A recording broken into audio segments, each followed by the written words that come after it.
Good evening, and welcome to the African American Workshop and Lecture Series.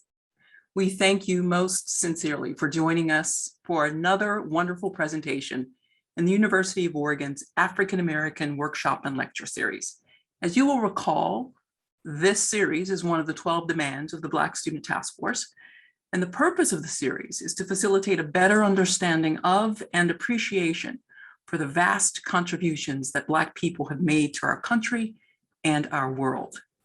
Now, tonight's speaker is Ms. Julieanna Richardson, Executive Director and Founder of the HistoryMakers. Without further ado, please join me in welcoming President Michael Schill, who will introduce our speaker.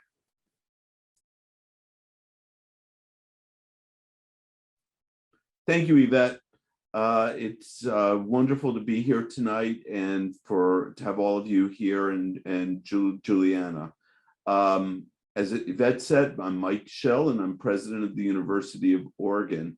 And it's my pleasure to welcome you to tonight's African American Workshop and Lecture Series event.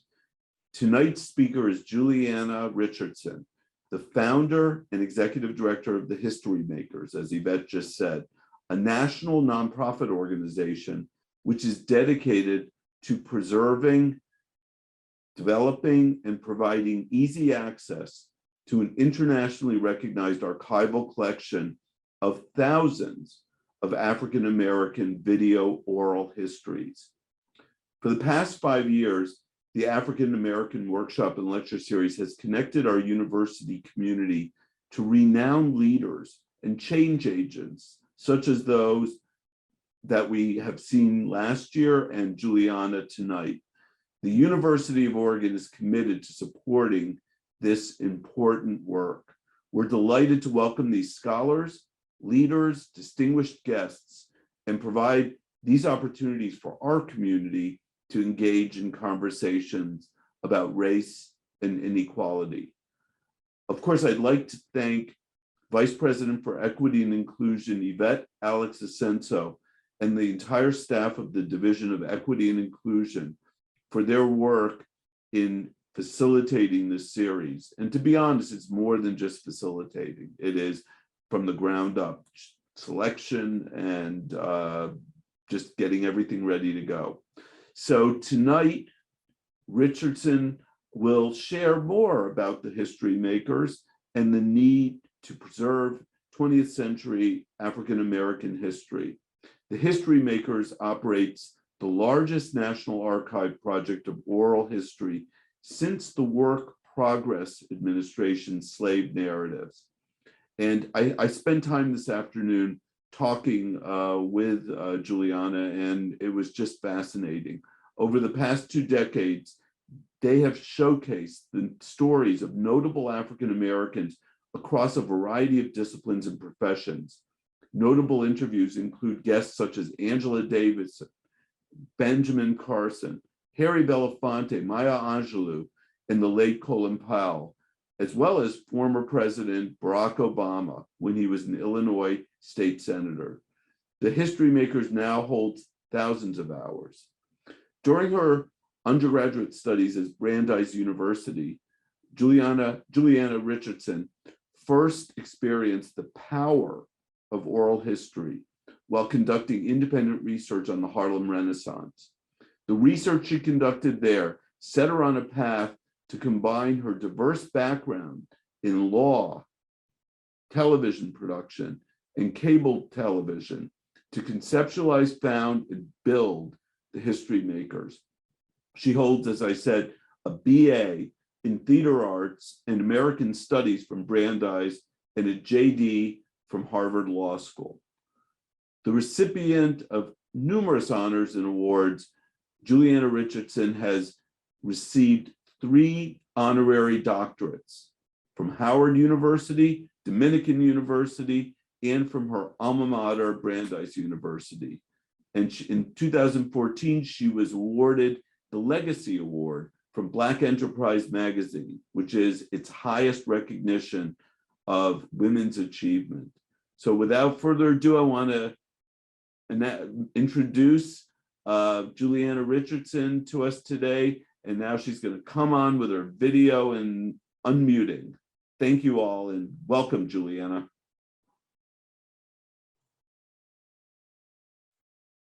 Thank you.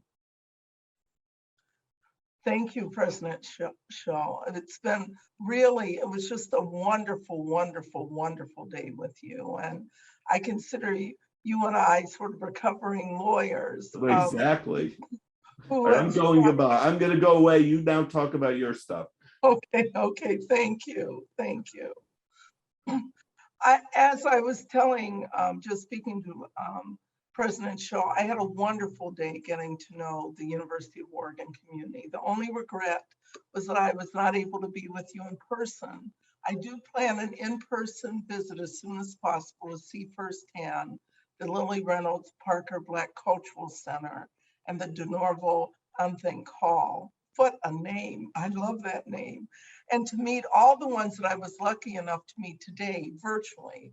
I also want to thank the UO's VP of Equity and Inclusion, Professor Yvette Alex Aseno, for all your hard work.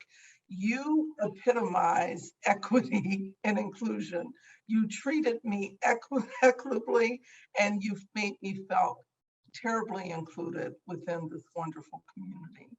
I want to thank my co-pilots for this evening, Kelly Pemberton and Angela Brooks, Tracy Bars for doing all the wonderful scheduling, and our own project director, Courtney Sharif, who I'm also proud to have on our team. She's a rock star. I hope the conversation that President Schill and I had today, I hope it will continue. As the 18th president of this institution, you arrived at an interesting time in our nation's history. And a time period that will actually go down in history. It was 2015, the killing of Michael Brown and the social unrest that ensued catapulted our nation. The Black Student Task Force made a list of demands. The university listened. The date was November 12th, 2015, when my friend Charles Ogletree, who was then a professor at Harvard Law School, and who I will reference later in my speech, had just spoken on the issue of Black Lives Matter, race, and justice across America. He had dedicated his life to racial justice, and I counted myself as one of his friends and devotees. Now, unfortunately, his voice has been silenced by Alzheimer's, but I and others are committed to his work living on. But what you have done here has been the right thing as we all learn to navigate our worlds in these tumultuous times that saw the convergence of a worldwide pandemic along with racial strife, the likes of which we had not seen in over a century. I want to thank the Black Student Task Force for their activism, because without it, what has happened here at UO would not have happened. Essentially, you worked to center Blackness so the nation looked on upon Oregon with new eyes. They, and I include myself, could not believe that this state with such a small population could be leading this country in its activism, an activism that had all colors and hues. Yet a closer look showed so many paradoxes.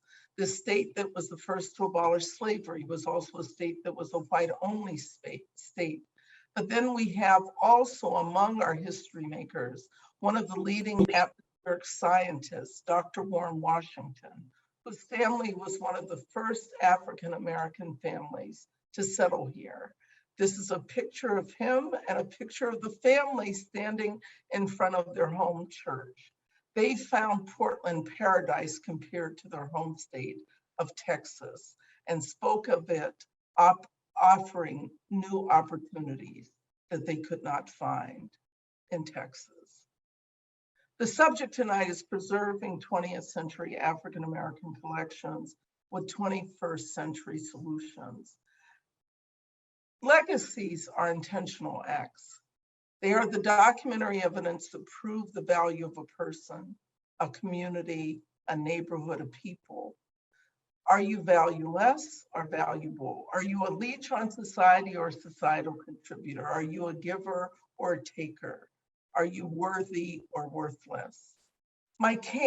Some people can say my family came to this country on the Mayflower, and there are those of us whose family came on slave ships.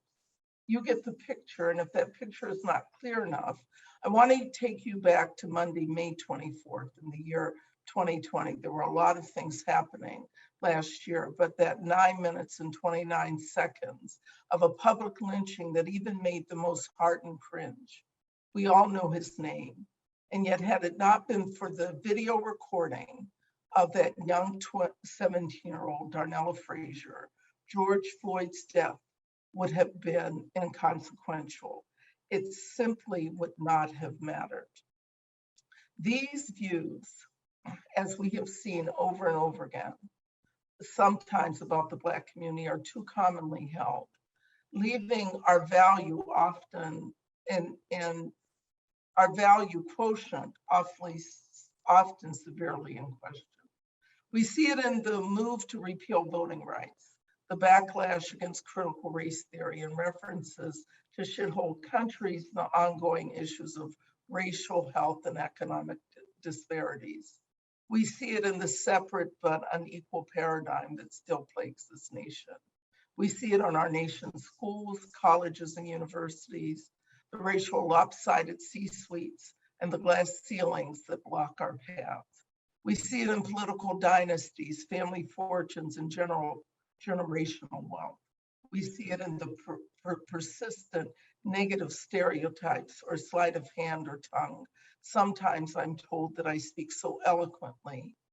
And then I often ask myself, what about blackface? I ask because I've never seen a child come into this world born wearing blackface. There are those of you in this audience who know the truth I speak of.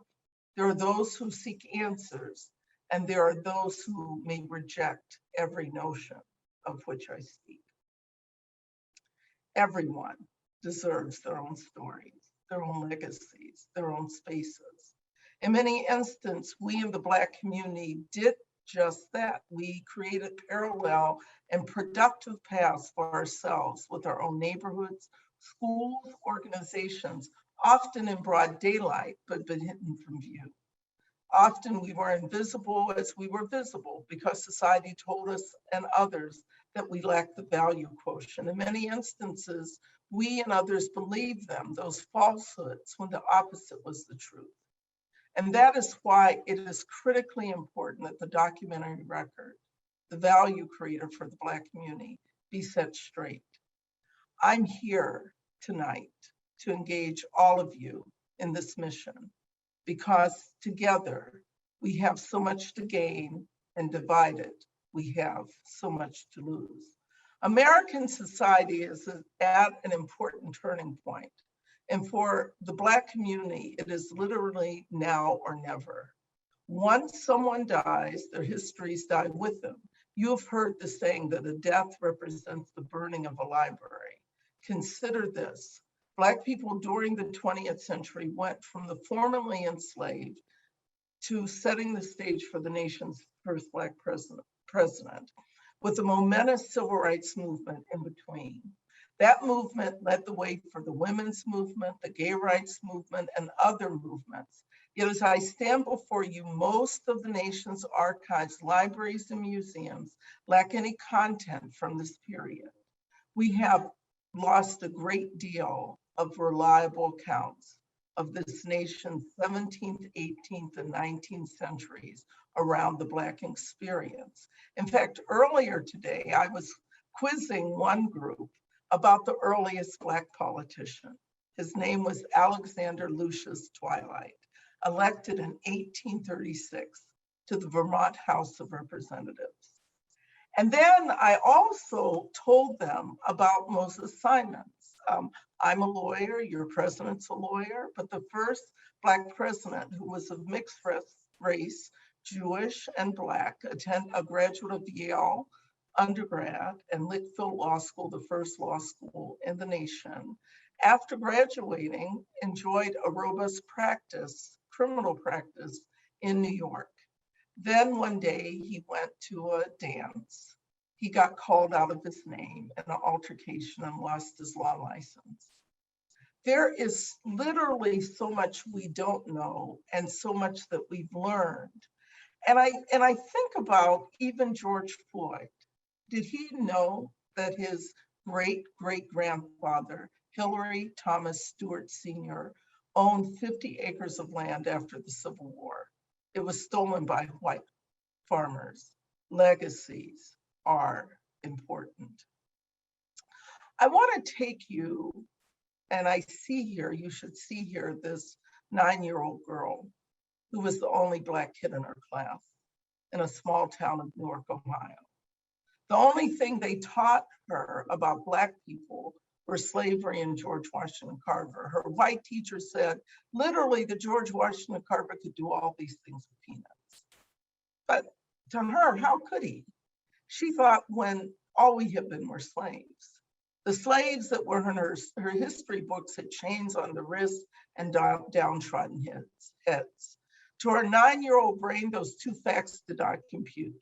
One day, the teacher asked a legacy question. I mean, her classmates' hands rose up like arrows to the sky. She's cowering in the corner, and oh my God, what was she going to say? I mean, they were part German, part French, part Italian. She mumbled Negro or colored, Native American, because most Black people think they have Native American in them. And then she decided to appropriate some respectable legacy right there in her 4th grade class.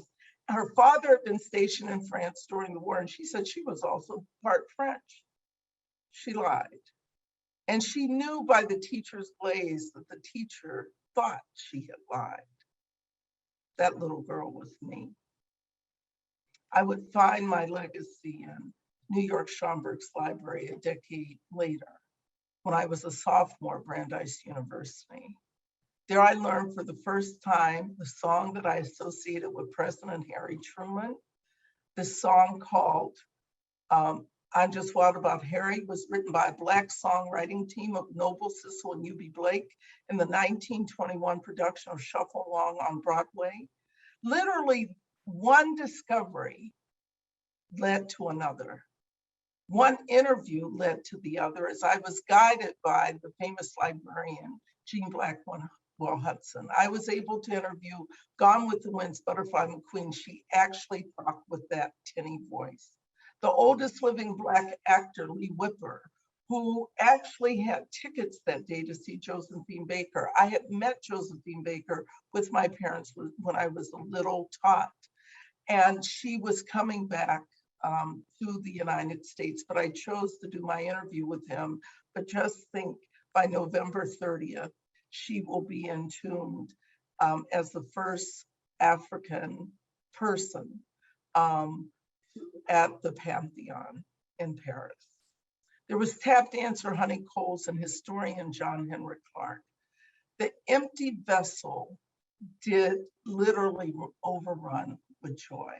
I had a real and rich history to call my own.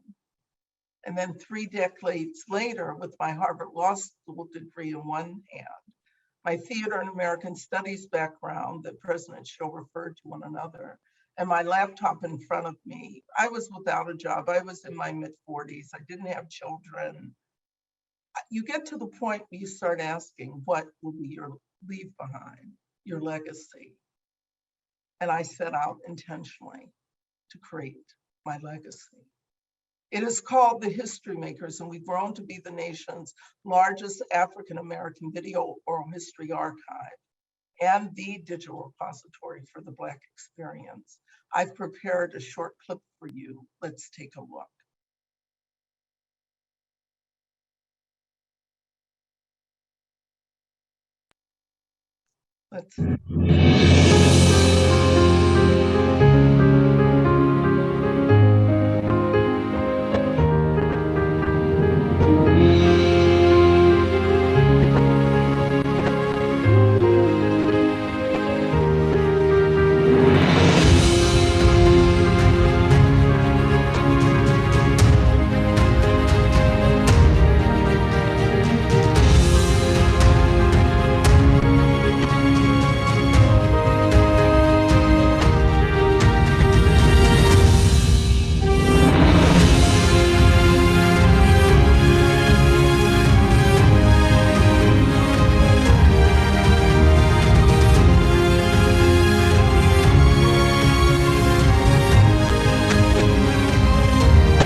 Last year was our 20th anniversary. We're housed permanently at the Library of Congress. Users from across the world use our website and digital archive. You at University of Oregon are one of our subscribing institutions, and we're overjoyed. We have traveled to 413 cities and towns across the United States, in Mexico, the Caribbean, and Europe. Thousands of hours of first-person stories captured from both well-known and unsung African Americans. What we have learned has been amazing, oftentimes thrilling, often finding the unknown. The earliest family recollection goes back to the 1700s, with each interview lasting 3 to 5 hours in length, some lasting as long as 15 hours. Ours is a partnership with the interviewee, and our goal, creating a historical record of 20th and 21st century African-American life, history, and culture through first-person narratives, picking up, as President Schill said, where the federal government left off when they interviewed over 2,300 slaves during the Works Projects Administration under President Theodore Roosevelt. In 2014, the Library of Congress became our permanent repository. We are in the largest facility for AV material built anywhere in the world, built by the largest gift to the federal government by a man named David Packard and his $163 million gift. I want to take you back to the early days of the HistoryMakers, when we were struggling of how we were going to accomplish our mission, whether we were focusing on a well-known or unsung African Americans. There was an interview, the date was May 9th, 2000. And I and my crew arrived at the home of Colonel Bill Thompson, who had served as the chief documentarian for the Tuskegee Airmen's 99th Squadron. That's the famous squadron. He had prepared for us for 4 days. His material are now housed in the Smithsonian's Air and Space Museum. Unbeknownst to me, he sat me down and he asked me if I knew of the Golden 13. I said, no, Colonel Thompson, I don't know of the Golden 13. He said, well, there are 4 left living in the country, and 1 lives upstairs, and he wants to talk to you also. Talk about a place of discovery. Spin forward to 2004, when I'm lucky enough to be seated next to General Colin Powell. It was the day before we were going to interview Diane Carroll in an evening with Diane Carroll that was featured in the clip. I was trying to convince General Powell to interview with the HistoryMakers, and he so politely declined, saying that his materials were going to the War College. And after trying to convince him, I just gave up and told him my Colonel Thompson Golden 13 story.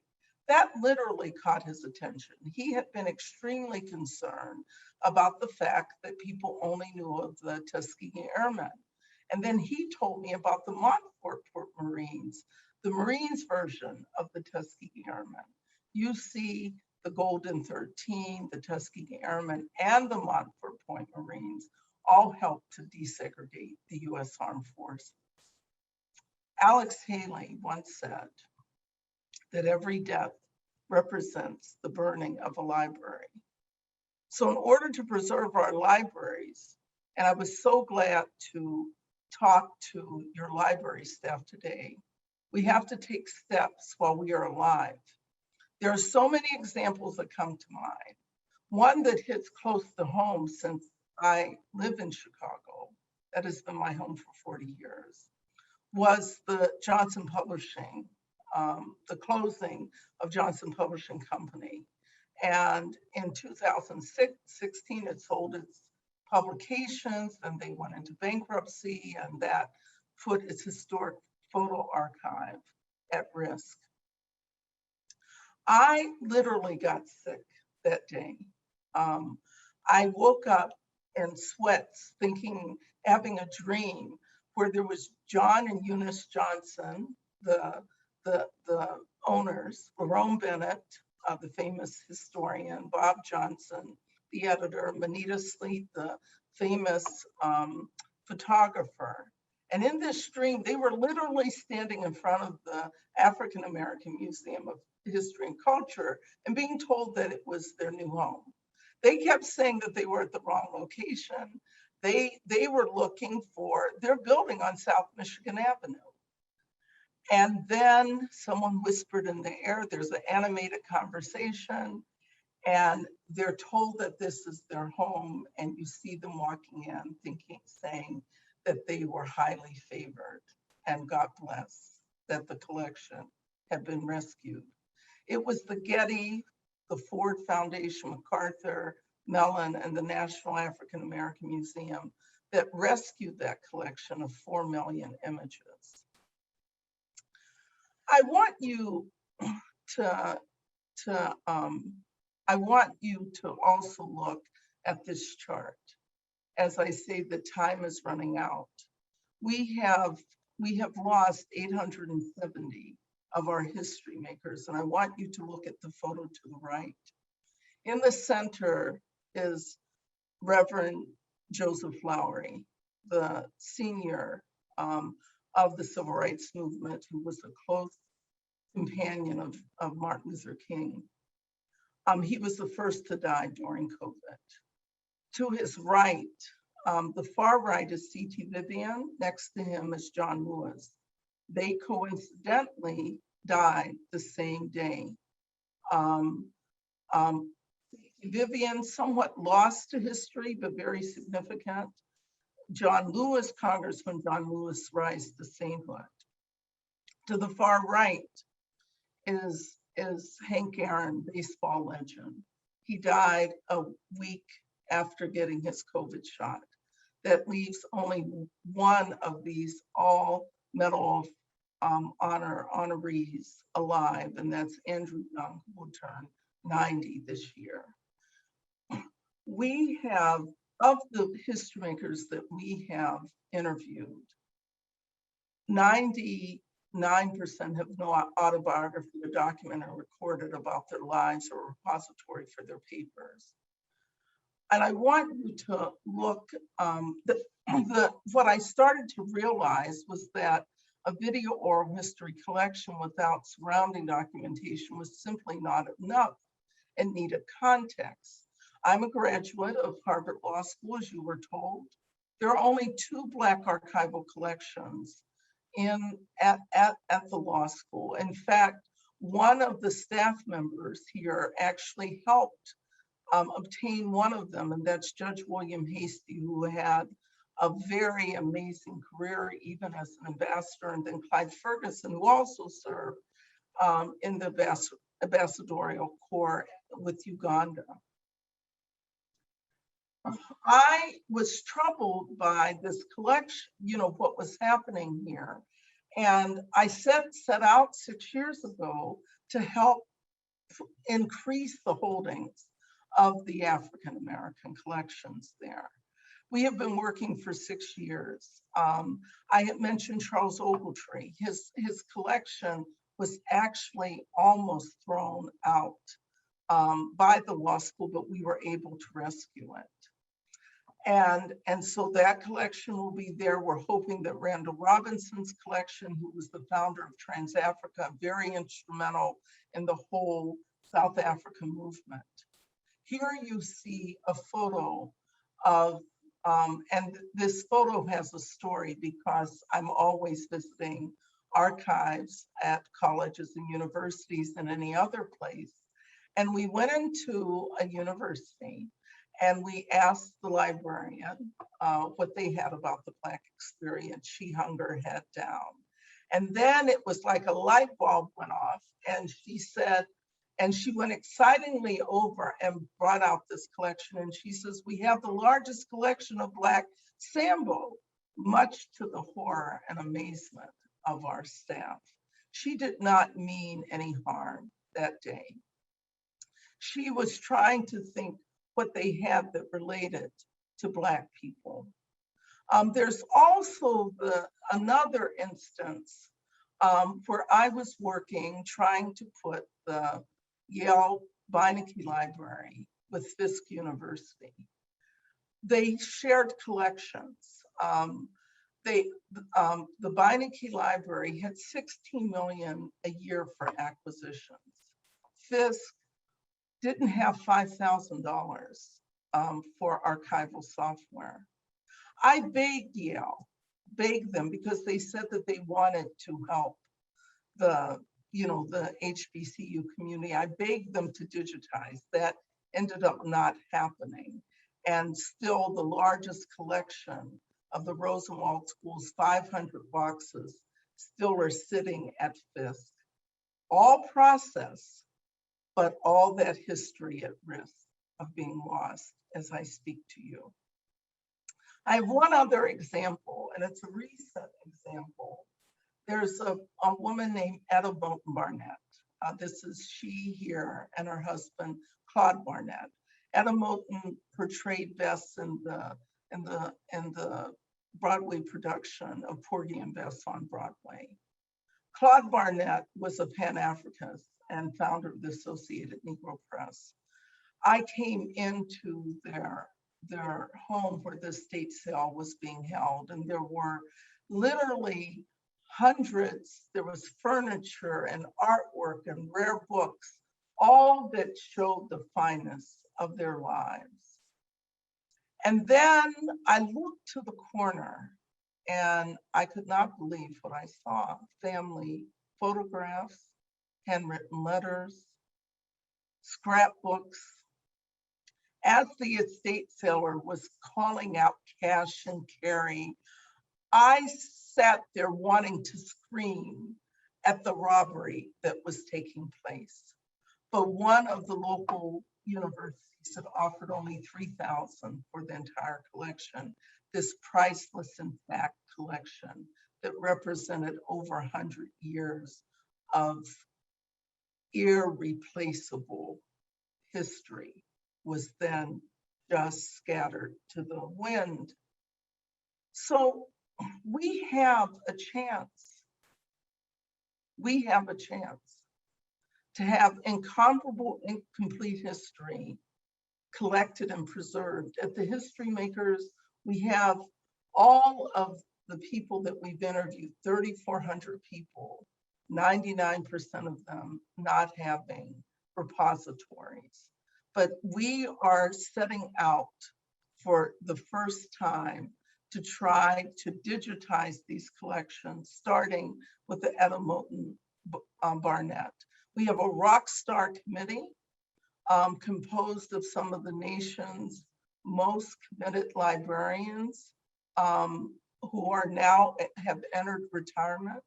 We have amazing partners, a company called Digital Transitions in Indiana University that has the largest Black film and music archives, the Army Heritage Center, and I want to point to them specifically, though they have the little button in the center. They have 25 million for digitization. They only have 2 Black people in the entire collection. Benjamin O. Davis Sr. and Togo West, who was Secretary of the Army under President Clinton, and the Togo West collection, we helped them to acquire. We are also aided by the Holocaust Museum. They've donated their coding framework with us. And we plan to have a working prototype that will help us move forward. I'm so excited that Digital Transitions is part of our journey, because in this photo, we digitized this, and lo and behold, they identified Dwight Eisenhower. And more even amazing to me is the next photo, where I see Father Divine, the TV evangelist. He's standing next to Etta Moulton Barnett and Claude Barnett, probably with his wife, but I had never seen him. And just think, if we can use this technology and machine learning and combine it with effectively with crowdsourcing to have faculty and students help process the collections, to take them effectively, also taking them into the lives of Black people while training on 21st century skills. We can actually work in concert to ensure Oregon's Black community is included in our archives and that the nation knows your very unique history. The nation became aware of Oregon last year with the death of George Floyd. You have done the right thing by the centers that you have built, the buildings that you have renamed. You have an amazing history, a unique history that is little known and rare. It tells a different story, a story that is interconnected, but different than those of the Chicagos, New Yorks, Atlanta, Birmingham, Detroit, or Cleveland. Yet it is a story of migration and westward expansion and pursuing new opportunities and yet contributing. It's a story of Johnny Holloway and DeNorval Unthank and the Black pioneers that are working also alongside you to document the history. It's a story of Black student activism in the 1920s and the 1960s. And today it is a story also of everyday life, as well as a story of amazing accomplishments. It's a story of inclusion and exclusion. We want to be part of the solution at the HistoryMakers. We want to be your partner. You have put in motion such important work. Let's continue and increase the cultural equity of Oregon's Black community. Thank you, for we live in these historic times, and historic times deserve historic measures. It is time to preserve this history. Thank you for this opportunity.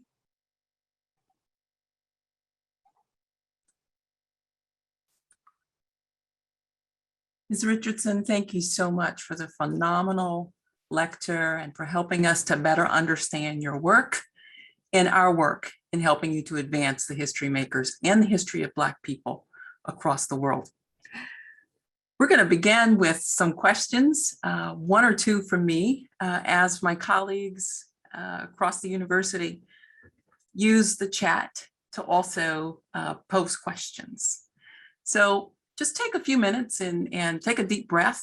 You've taken us on a wonderful tour and you've been with us all day long. We're going to just take you on a little a question that helps us to understand a little bit about what you do when you're not doing this work. What are you reading these days? What fascinates you in terms of contemporary history? I think in terms of contemporary history, I would say the contemporary history that I don't know if I'm reading contemporary history in books. I'm reading contemporary history in the news. And I think that the thing that fascinates me is the concept of intersectionality and the times, as I've referred to, that we're living in, and hopefully how we can use history to inform and better move forward in the society. I think I don't know if I really have a lot of downtime. I mean, I have to admit to that. I'm more what you would call a Don Quixote, chasing her windmills. I think about that 9-year-old girl who just had no sense of her identity, no sense of feeling very awkward in that day when everyone just seemed so sure of who they were. And I really think that identity formation is absolutely critical, of where you've come from. And I also have learned a lot in the process. because I think our society has never been able to address the taboo issue of race. And it's so clouded in guilt and shame. When I was ashamed of my enslaved ancestors, but now I think that they are the most amazing of people.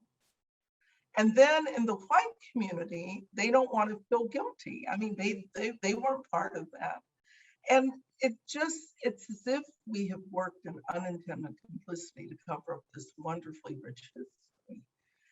And I just think that, I'm so proud to be an American. I go to other countries and I enjoy them, but I always want to come home. And I just think that if we can do this right, but if we cannot completely repeat the past. And so when people say to me that there are no times like today, in terms of racial strife, I say no. We have short memories. Even the civil rights leaders, they were amazed at the diversity of the participation, and they saw that as true progress, like they would not see those days. But they also speak in hushed tones about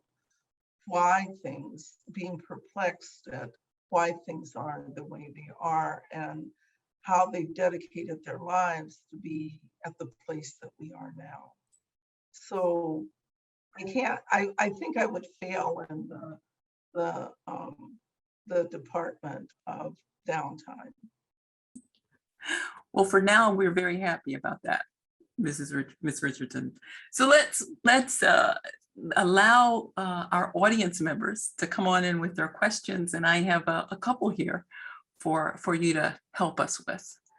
So the first is, thank you for your incredible work to preserve the enriching and empowering histories of Black people in the United States worldwide. Does your organization assist researchers with making contact with historical subjects, particularly those who may have passed but have papers in possession of surviving family members? Oh, that's an interesting one.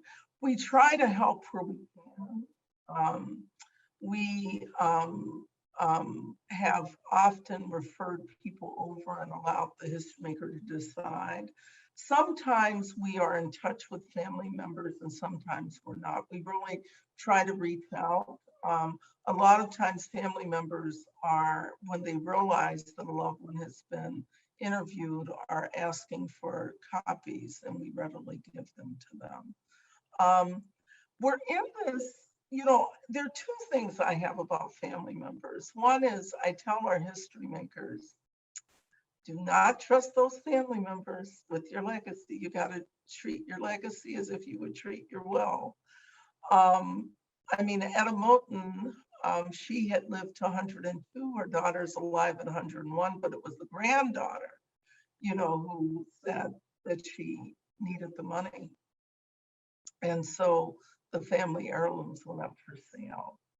But I would say that that where we can be helpful, we're very interested in being helpful.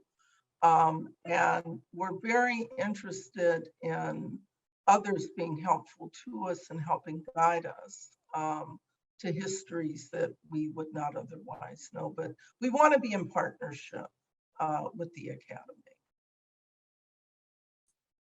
This whole notion of partnership is coming up again, because you mentioned earlier this notion of intersectionality as you see it in the newspapers and you're reading about it. And we know that the history of Black people in America especially is intersectional. So how is the HistoryMakers dealing with that intersectional history, not only in terms of race or gender or sexuality, but the ways in which race is a cross-cutting sort of factor, especially in the African-American community? You mentioned indigenous genealogy and ancestry in African Americans, but there's Latino, there's Asian American, they're biracial, and on and on and on. So how is that that working out in the work that the HistoryMakers is doing? Well, I mean, we have been our own melting pot, so we have all of those. You know, we have Black Americans that have Asian history, and Black Americans that have Caribbean history, and we have Black Americans whose native countries were the continent of Africa and the Caribbean and other places. So all of those things are in the collection. And in many ways, now I'll tell you, at the very, very beginning, our first year that we were in existence, we start getting calls from South Africa. And at the time I was saying, no, we're just going to focus on African Americans, you know, but it was Harry Belafonte that first put in a bug that we really should be talking about the diaspora. And so we are looking at how we can sort of do that, or at least encourage collaborations with those entities. So much we don't know. And that's why I was saying the 17th and 18th centuries. So little do we really know. I often think, you know, and this is the thing, you know, here you talk about the Ku Klux Klan. When people hear that, they only think the South, you know, like the Ku Klux Klan could only be in the South.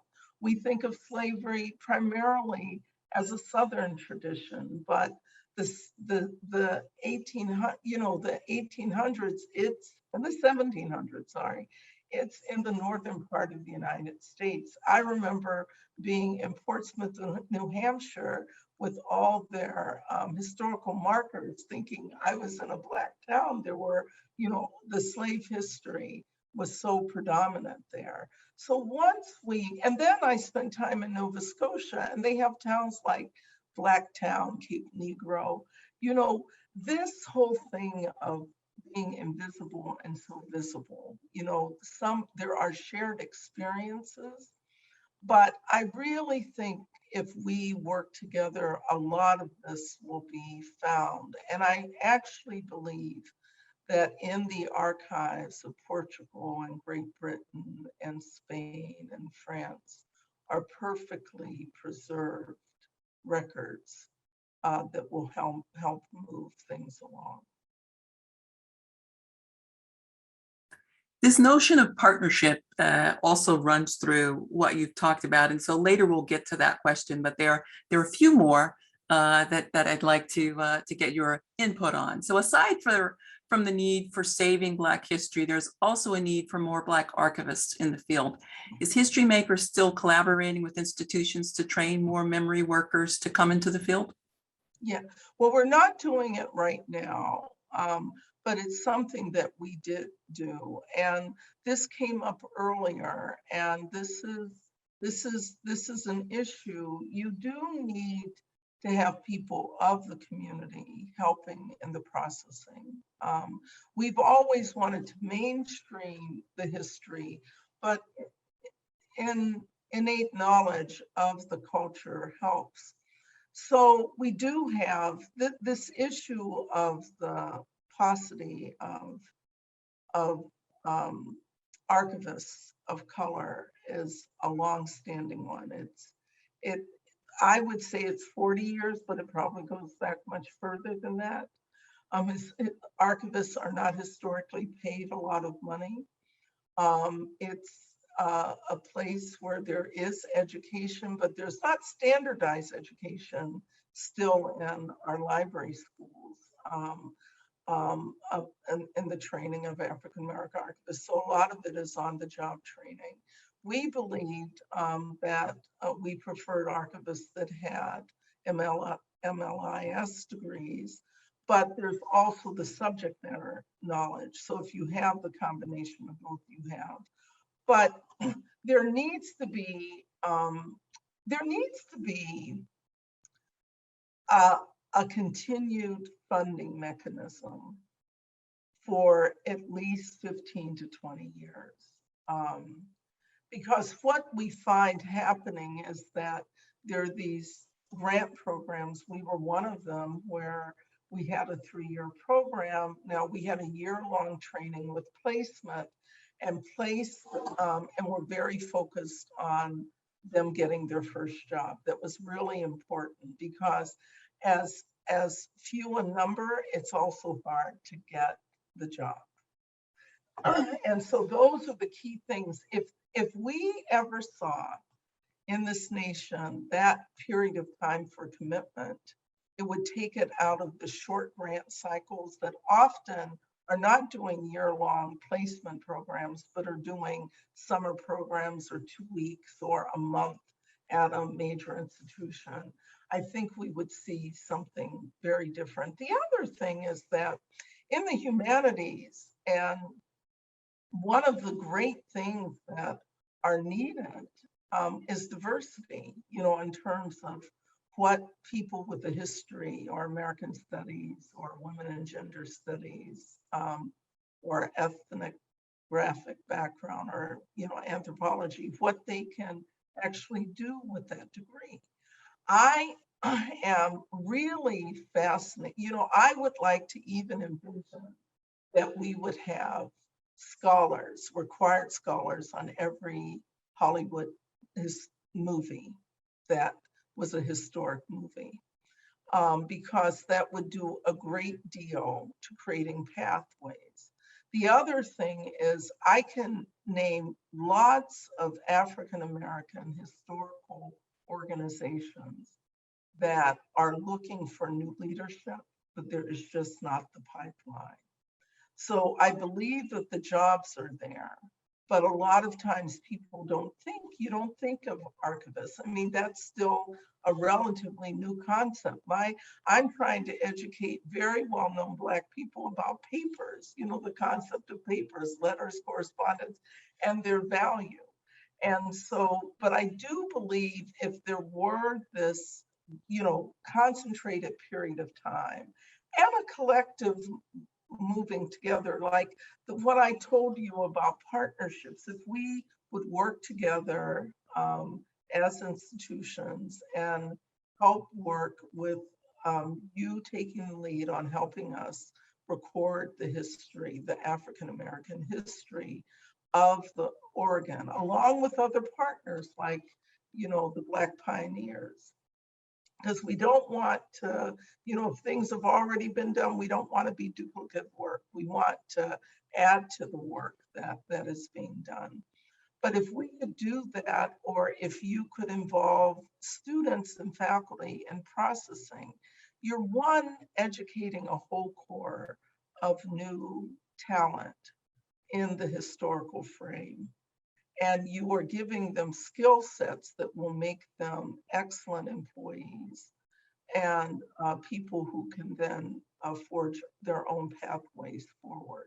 The cultural history, as we move forward beyond even the Black experience to Indigenous history and other women's history, because women are not well preserved in our society, we will need those train people, especially with new skills, because digitization is going to be key. Well, continuing on with this importance of training, another colleague is discussing the fact that she was at the Mame A. Clayton Library and Museum and is now at Duke University. And she knows firsthand that you trained some stellar archivists, such as Chaitra Pyle and Alice Harden. So she thanks you for that. I do, because and that's the thing, the Mamie Clayton, but let me hear your question, but the Mamie Clayton Library is really a complicated story because we had interviewed Mamie Clayton, who, for people who don't know, created a world-class archive as a librarian. And that was sort of one in class. And then we actually interviewed her, and then her son took over, and then he died. And then the other son has taken over. And so this, you know, archives, they're complicated and they're expensive. And so I often have this two-sided view of community archives, which essentially we are outside the academy, but the need for stability of a major institution. That's why I chose the Library of Congress as our repository.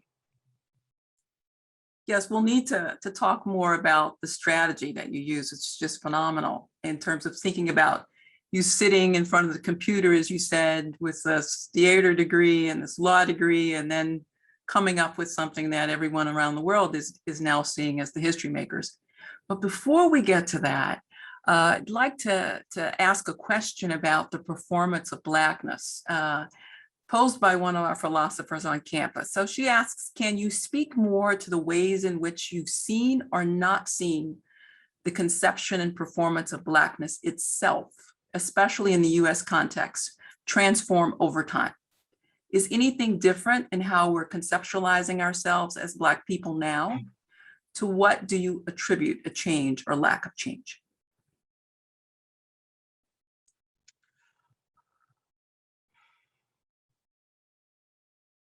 Okay, so that's a complicated question. That's a very interesting question from a philosopher. I would say that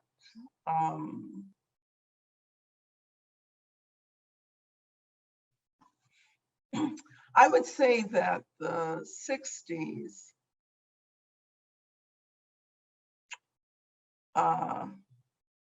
represented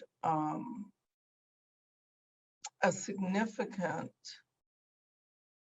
step forward with James Brown leading, the theme song that began, you know, I'm Black and I'm proud, say it loud, I'm Black and I'm proud. That was an important rallying cry because before, assimilation was the really important thing. And if you go back historically on, you know, HBCU campuses, the whiter the training, the better. I think that so there's been a lot of progress made. In some respects, in terms of now we see Black literature and we don't think of it as odd, you know, and when we think of the effort that it took to get there, that it just seems normal to have books published or written by Black people about Black subjects. You know, we have the advantage of Essence magazine and Black Enterprise magazine.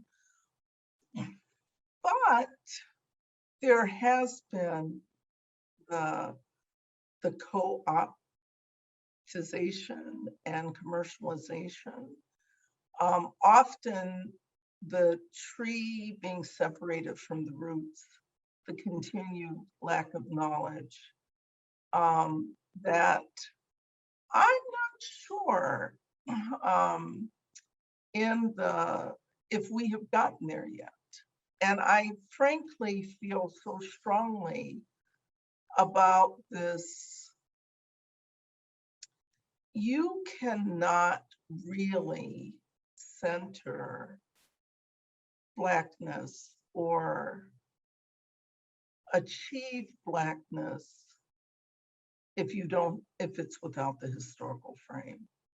I mean, think about, and this was one thing I was going to reference. Think about the term high yellow. If we were like 100 years from now, would people be saying, well, they're yellow Black people? When that's a term around, you know, colorism and has a whole body of work around what that meant in terms of opportunities and feelings of degradation. I mean, all of those things. I just don't think we're there right now. And that is why I'm so absolutely passionate about this need. And if we lose the 20th century, I don't know what's going to happen to us. The 21st century, Beyonce has 2 archivists on her staff. She has cobalt storage, everything recorded, everything archived. Damon John, who is on the Shark Tank, you know, and with the founder of FUBU, he's interested in his archives. My civil rights leaders, my business leaders, my, you know, Dr. Louis Sullivan, who was the, you know, head of Health and Human Services, they were not thinking along those lines. And so if I'm talking the head of the Beinecke Library and he's telling me that really they're only interested in arts and culture of the Black experience, then where does that leave everything else? And so I can't talk about Blackness if I don't talk about the whole of the Black experience, especially since so much was hidden. That's my feeling. I should say that Dr. Sullivan was also the founder of the Morehouse School of Medicine and started a school just from scratch. And now it's the, you know, one of the leading Black medical schools in this country.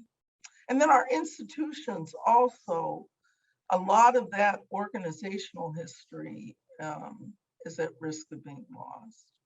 So the 20th century is absolutely critical. And you mentioned Shatra Powell.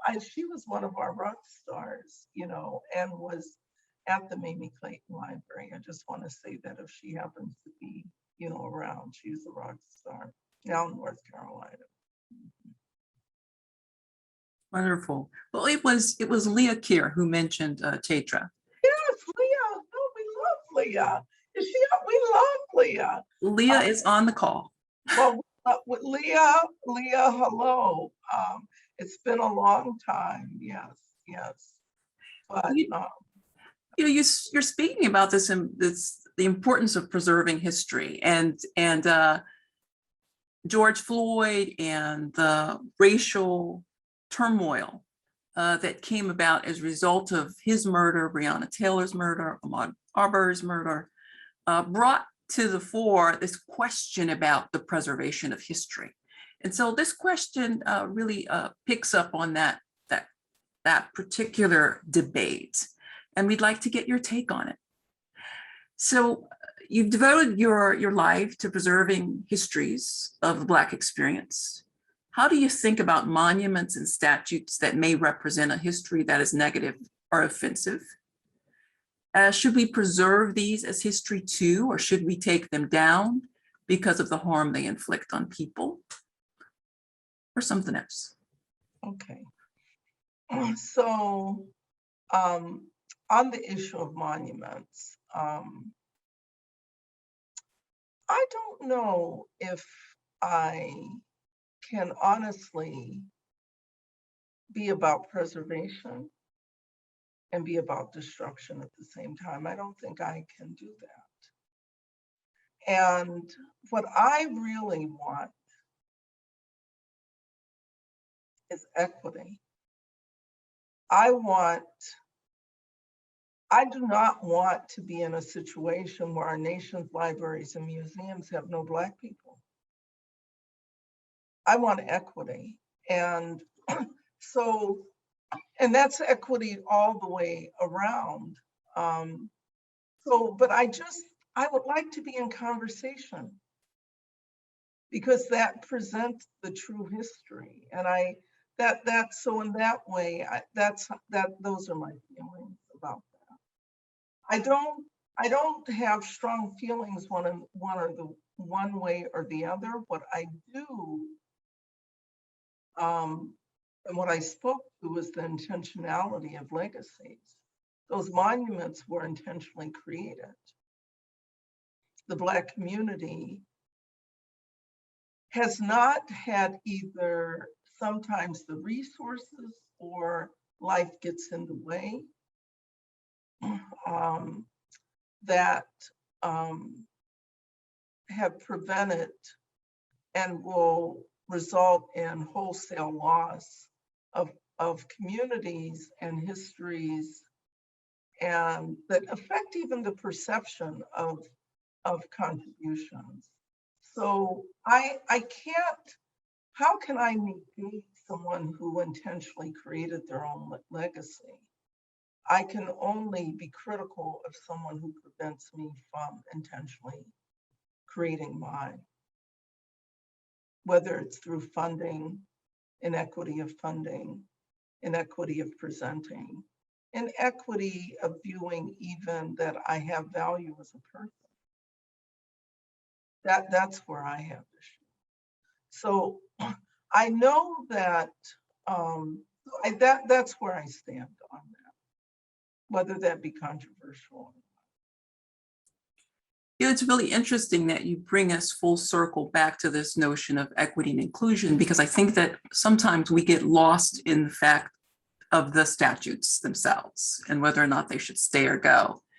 And another thing that I heard you saying is that those statutes represent deeper values in our American culture, and that you are raising that conversation up to focus again on this notion of equity and where we need to be as a country focused on those things. The statutes are just elements of that larger debate and question. So thank you so much for sharing that. As you think about the future, we're coming up to the end of our time together, unfortunately, but we want to make sure that we get you helping us to cast vision, not only for universities, but also for the history makers. So you are at an institution, a research institution, one of the AAU, prides itself in not only educating and producing world-class knowledge, but also contributing to the society at large. What is the role of the modern American public institution in helping to preserve this history? You talk about partnerships. What is our role as a public institution in that process? So think about this. What have I said over and over again? That the nation's libraries and archives have no Black people, and most of the nation's libraries and archives are found at colleges and universities. And so I'm always going to be running to look at what a university has. There's too often I'm finding, there is, in today's parlance, whether it was 1968 takeover of a university or Black Lives Matter protest, we may have a digital exhibit, we may have a mainstream exhibit, but where are those things in the archives? They're not there. And so unless we can do that, like the Schlesinger Library, they were wanting to make sure they got Angela Davis and Dorothy Height, but then I asked them, what about your own progeny that you created? What about them? And so I really think when it comes to the University of Oregon, I mean that, like, you have this beautiful cultural center. And I had talked with Mr. Marbury when he was just, trying to sort of figure things out. So you have that.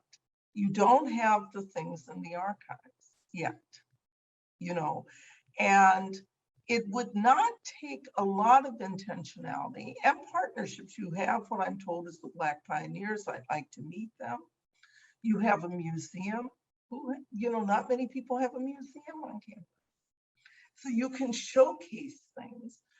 I met with the landscape and the design component, and the whole thing of having tours on campus and beyond the campus environment, with using technology and all of that to bring things alive, then we're not cutting the root off from the tree. And in the digital world, things can be shared. It can be shared. And I think that all the things we talked about, from archival training programs to the archives themselves, and it's not going to overburden you. You're in a state that has a small number. You know, you could be like we did in Alaska. I walked through the museum in Alaska, in Anchorage. It's a beautiful museum. I mentioned this earlier today. It's beautiful, but there was no Black people in there. And I'm telling you, in a 3-year period, they now have an 8,500 beautifully produced permanent exhibit in that museum about the Black experience. And because that is such unusual history, it will gain attraction there. And so I really, so I see the university as this breeding ground, as the university is learning how to deal in a digital virtual environment. New skills are needed. Technology is very, very important. That presents, as the whole COVID epidemic, opportunities for change.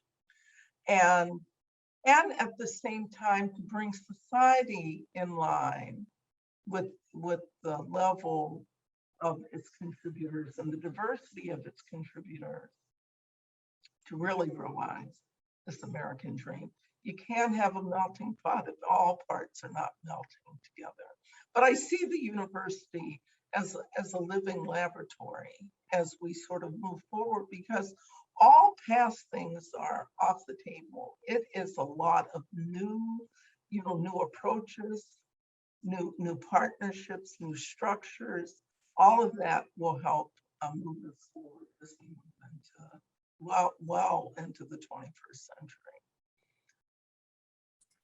Thank you so much, Ms. Richardson. I don't want to cut you off. Were you saying something else? I just want to say that we are all lucky, even though we're all some worn out by COVID, to live in a very complicated time where we're not sure exactly the direction. We're very lucky to do that. So there can be some rearranging, restructuring, realignment. And what if Oregon could, in this time period, change its relationship with the Black community? What if it becomes a groundswell of lots of people working, diverse people working towards that mission? That would be wonderful, and you could serve as a beacon for other places that are a little more encumbered, a little more complicated, a little more lots of things.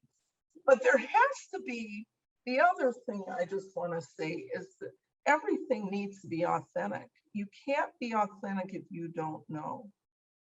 And I would welcome that people dig into our digital archive, because you have made the investment as an institution.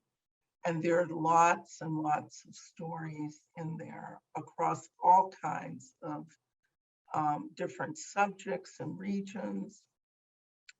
And then you can help us do the right thing by Oregon, and we can help you by doing the right thing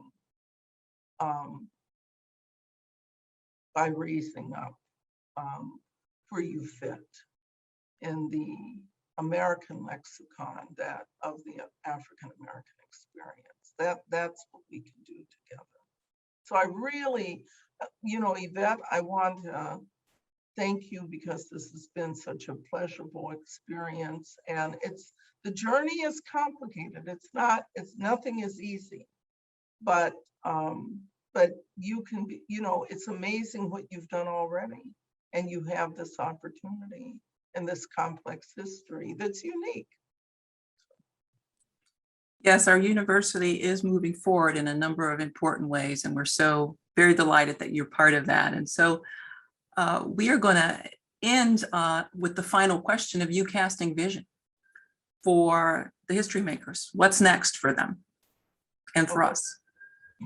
What's next for us is to realize that we can be this digital repository, and that we hope that we can rescue 30 to 40% of our HistoryMakers papers and forge these partnerships with our colleges and universities and public libraries, and have a one-stop place that points to collections and they point to us, and that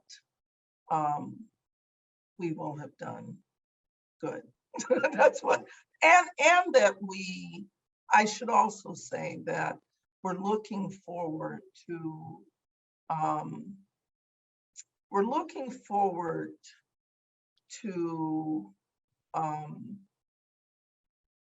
raising the profile of the activist archivist who wants to make change in a real way. Thank you. Well, Julieanna, it's my job to thank you.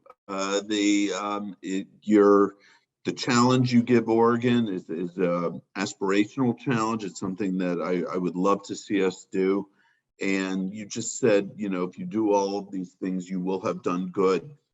You've done a lot better than good. You've done terrifically. You've done really important work in your life, and work that will last forever. So you yourself are a history maker, and we are so honored to have you here. So with that, I just want to thank you. I want to see you on campus so I can see you and hug you in person, and just be well. And thanks everyone for joining us today. Thank you all. Thank you, President. Thank you. Good night. Very good night.